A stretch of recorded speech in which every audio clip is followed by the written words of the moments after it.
I feel like if I knew who killed Wendell, I would want to cause harm to them and their family.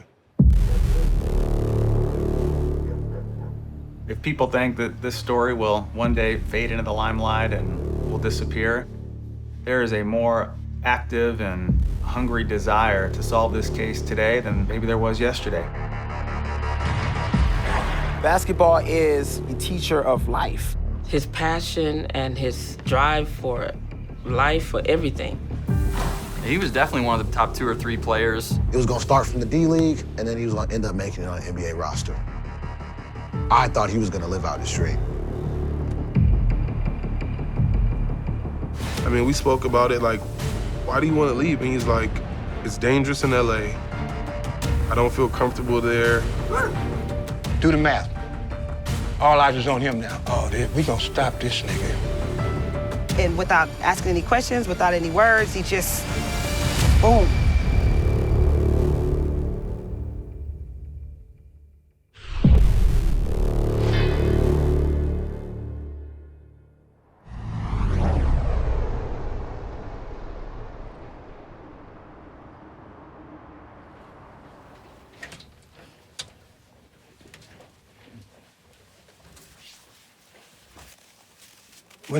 It's Wendell's jacket. One of his sports coats. Everything in here is Wendell's. Yeah, dude, he was just so, even looking at the pictures, like, his presence is so heavy that it still feel like he's here from time to time. I even talked to my mom, like, I still hear his voice, you know, I still, like, even though it's gone and all those moments are gone, it's still alive. The thing is, he just wanted to have fun everywhere. So in order to have fun, you have to talk to everybody. So I think that made him impressionable on everyone that he met. He was just like one of those like one-of-a-kind big brothers or people in general. They all come up shooting for this certain goal. And then some of them start sprouting off, smoking weed, playing more with girls, gang banging. Wendell, he was what? He stayed on that. He didn't break. I didn't want my boys in gangs, and none of them got in gangs. Any kind of ball, he just liked ball, period. But as he got older, he started really like kind of choosing basketball. But I believe as he got on that journey, he began to learn a lot of other things, you know, about life in general. And, you know, but when it's in you relentlessly, where you can't sleep, rest, eat, and that's all you can think about, then that's what you call to do. And to Wendell, it was like, yes, another game. Yes, you know. This is the high school where I met Wendell. We were 15 years old. Remember, whoever scores the ball is back on defense. Go. At all times, we had a basketball in our hand. Wendell Lee, to me, was somebody I could look to if I needed some encouragement, some uplifting. He was just amazing. It was a real joy to be around, man. I want to be able to give off love like he gave off, make people feel maybe how he made them feel, because he was such a powerful person. We play hard, we compete, you know, don't give up. Don't give up. I'd give anything to see him again. I would feel so much peace in my life. I mean, at times, man, I'm really an angry person now. At any moment, any little thing, because I think, man, my friend isn't here.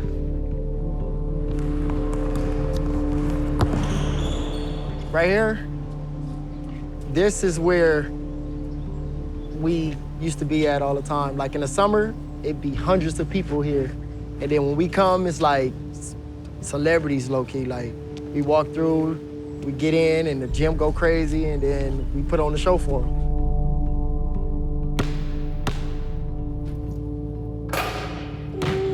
That sound, when you hear that sound, that means you're doing something right.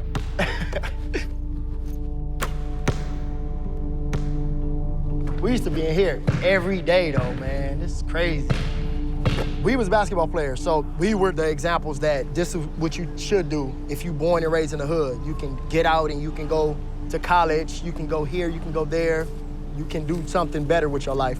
Like a lot of gangbangers I know, they tell me all the time, don't worry about it, I got you, I got you. Don't worry, just hoop, just hoop.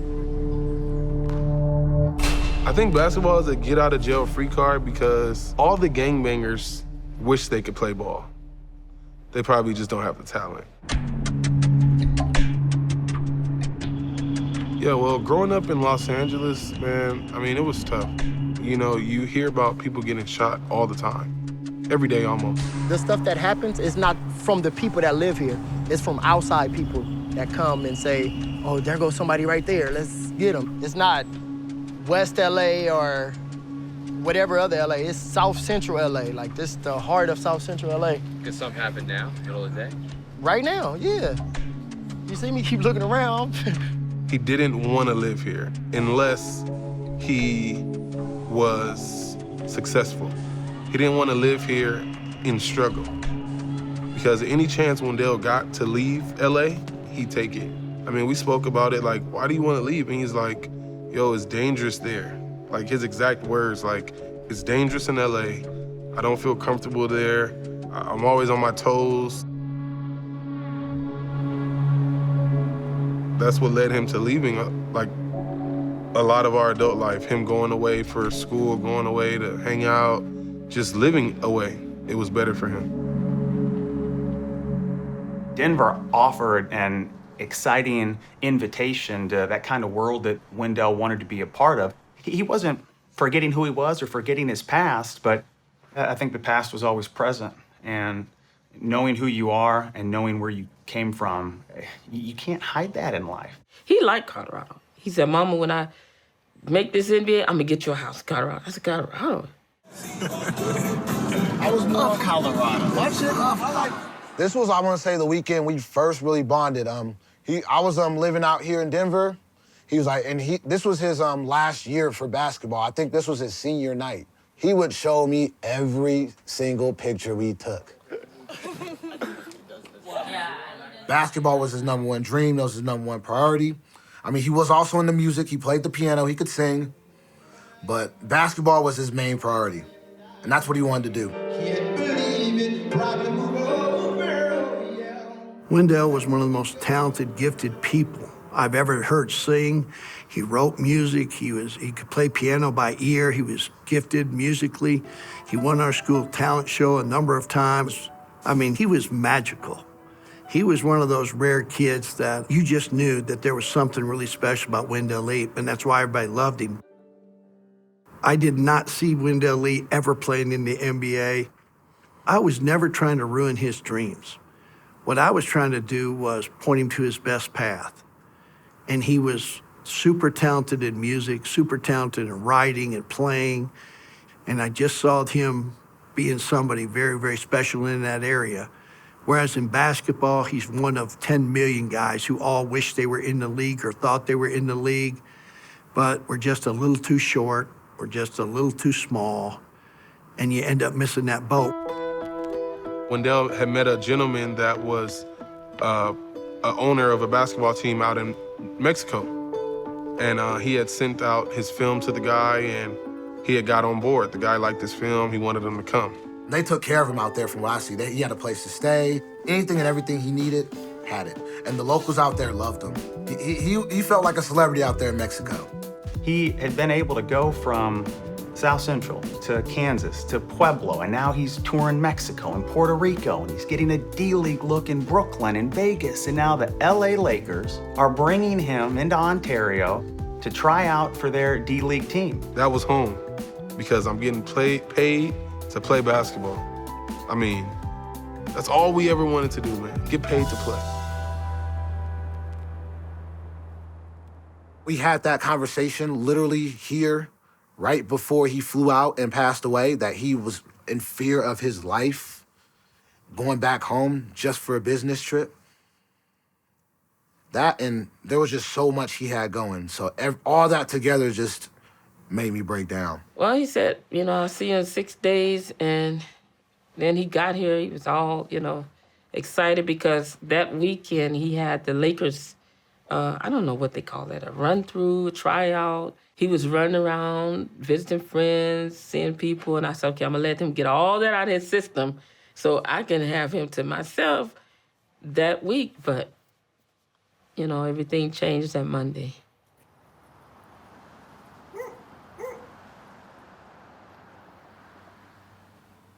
It was just like any other time. And as I'm asking him about, you know, tryouts, like I wanted full-on details, like, you know, what happened? Like, you know, this is a very big moment. He said, I did my thing. This is just how he was. I did my thing.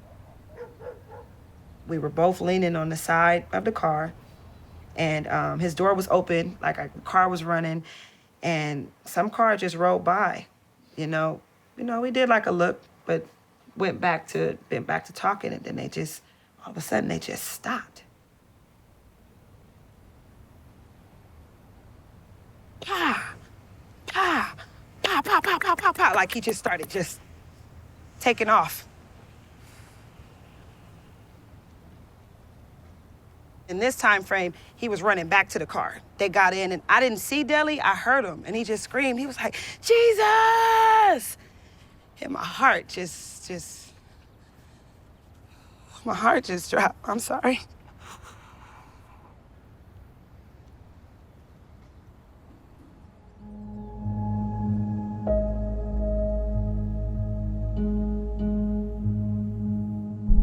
I know some of y'all that you're sitting there and you're acting like you don't know anything. Give up that information. Give up that injustice, you know, because you know something.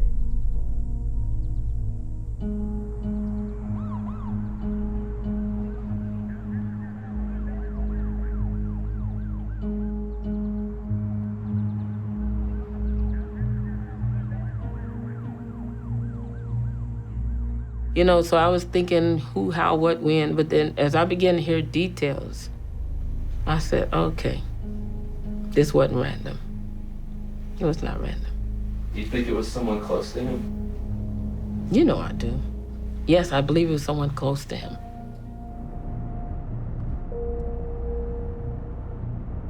It started getting weird.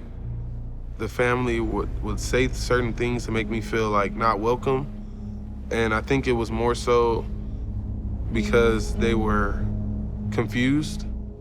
I was waiting for us to just be like, yo, this is what happened to your son. And then the guy house he was at before, the guy left his house. And we were just hanging out, watching TV, kicking it, and my girlfriend had called me and asked me to come pick her up. Why would you leave your house? Like, you know, that the story just sounds stupid. I mean, they just assumed that I would know more on the reason why he passed or got shot. You left your house, then he came the next morning, pulled up with his car opposite. It was just like, what happened? I just don't want you to feel like I did something to cause him to die.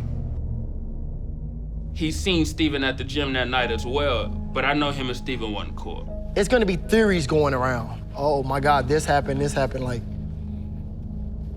nobody wanna take nothing for what it really is, like some bullshit happened. With Steven, I even reached out to him and just kind of told him like, yo, I know you and my brother was close and all this stuff, but he was posting more posts about him than me and the siblings was. So I just felt like, I don't know if you're doing it as a joke. I don't know if it's disrespect.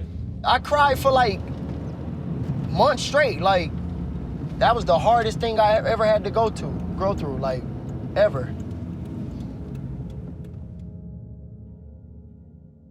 Dale told us a lot of things as far as like who his friends were, what they did to him, how he was, and then we would tell him like, these guys are not your friends, stop hanging out with them. It's a jealous thing, like, just watch out. Drive-bys, when there's a drive-by, you just shooting up everything. You know, whoever get hit, so what? When you target somebody, only they get hit. When you drive by, you hit anybody and everybody, mamas, grandma, babies, anybody. You shoot up everything. But when you targeting somebody, all the bullets in them and their car, nobody else out there getting hurt, not even somebody else's window getting shattered. That's all the answer I need right there. It must have been me, according to his family. You know, They, instead of wanting to speak to me, I was accused. Everybody, you must have did it. How are you there and you didn't get shot? Or, you must have set him up. And I had to mourn in the process of all these attacks. I'm talking about the online attacks were vicious. When you spend time with someone like Wendell, who's so open about his life, that screenshots his conversations and sends them to you, and then you have a person that emerges and is photoshopping pictures with Wendell and themselves, cropping themselves into photos, showing up on every single social media page with tributes and love stories and love songs to him. Why are you doing this? Family doesn't need this. Family doesn't want this. What's really happening here? He was seeing a lady friend who I did not know about at the time, which I was surprised as well, because I knew about every woman that was in his life. And the fact that I'd never seen a picture with them two together, because he always took pictures through Snapchat, through Instagram. If you look at his social media, he loves pictures. I was like, she can't be real. He would always, the ones that mattered, he talked to us about. And with he wasn't holding back. Like, I really think I'm about to be with this person. Like, he would tell us that. This person didn't even exist to us out here, so. Everybody's telling whatever story they want to tell, and the fact that nobody knew he and I were even talking or even close like that, the way for them to find out is that he was with me during his passing. I went through a hell of a lot of threats. My address was put on the news. Like, I was literally a target. I just feel like she played a part. Whether she knew it or not, she played a part in that whole ordeal that happened with my brother. Let's say I died too, which is what a lot of people wished on me. People said that, I should be dead too, That's some hard shit to say to somebody. Ooh.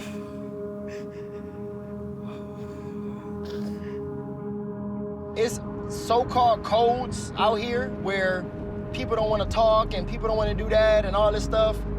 But my thing is, for somebody that good, that good of a person, I feel like you should tell whatever you know.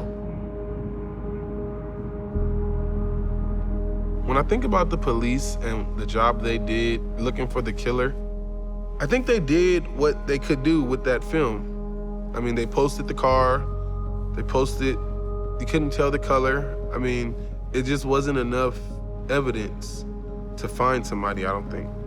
And I think about this case and what's really going on, Is there anything even going on? So, but my hope is not in the police, it's not.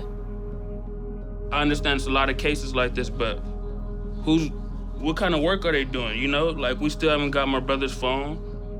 They got the phone, they said they were gonna unlock it and everything else, but my parents call the sheriffs more than they call us.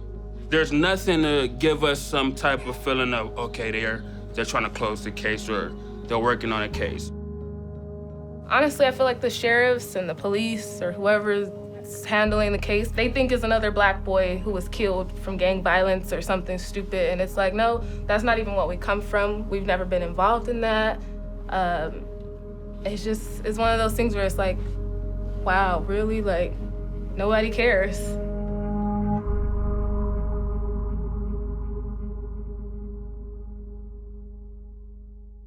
Yo, I'm Wendell Lee, representing South Central Los Angeles, California, and here's my story.